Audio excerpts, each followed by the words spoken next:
कहती है आदम को उसकी सांस के द्वारा रचा गया था। आदम को मिट्टी से बनाया गया और लिखा आदम परमेश्वर की सांस के द्वारा वो रचा गया। सांस जब आदम के अंदर गई तो लिखा आदम जीवता प्राणी बन गया। आप मिट्टी के हैं, सब जानते हैं, हम मिट्टी से बनाए गए और लिखा मिट्टी से निकलते हैं, मिट्टी में मिल जाते हैं। लेकिन ये मिट्टी में अगर सेम वचन जो आप पढ़ने और सुनने जा रहे हो, बाइबल कहती है ये वचन वही सांस पाया हुआ वचन है जो सांस आदम के अंदर फूंकी गई थी। इसीलिए आप नोटिस करते हो कि जब लोग चर्च में आते, लोग कहते क्या हो जाता है चर्च में जाके, क्या है चर्च में, क्या हो जाएगा चर्च में जाऊंगा मैं तो। उन्हें ये मालूम नहीं कि चर्च एक धर्म स्थान नहीं, एक ऐसा स्थान नहीं जहां आप, क्योंकि आप बॉर्न क्रिश्चियन है तो आप जाएंगे क्योंकि एक रिलीजियस प्लेस है। चर्च एक ऐसा स्थान है जहां वही सांस पाया हुआ वचन आप पवित्र आत्मा के द्वारा सुनते हो और कोई भी चीज फिर मुर्दा नहीं रहती।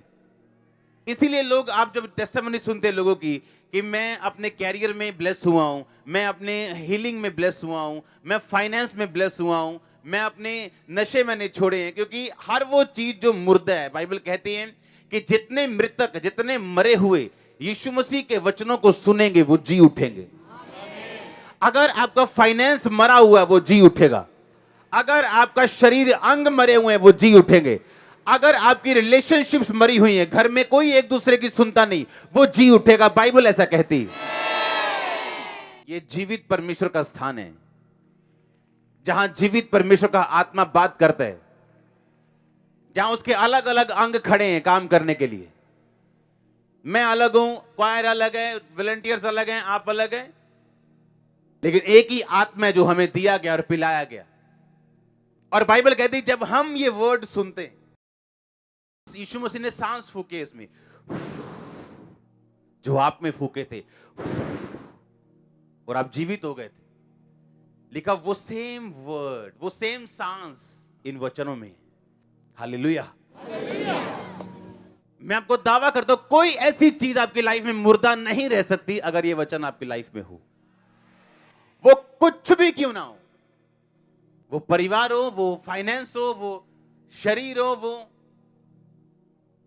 एनीथिंग। और इसीलिए जब आप ये वर्ड पढ़ते हैं आपको हमेशा एक अजीब सी शांति अपने अंदर जाती महसूस होती है।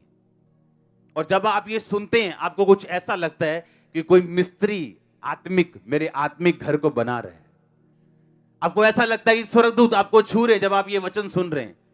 आपको ऐसा लगता है परमेश्वर के ईश्वरीय प्लान के नीचे आ रहे हो और परमेश्वर आपके कानों में बात कर रहा है और आपको उठाने की वो तैयारी कर रहा है, अपना प्लान आपके कानों में डाल रहा है, जिस तरह अब हो रहा है आपकी लाइफ में। ये वर्ड इंपॉर्टेंट, इतना इंपॉर्टेंट है।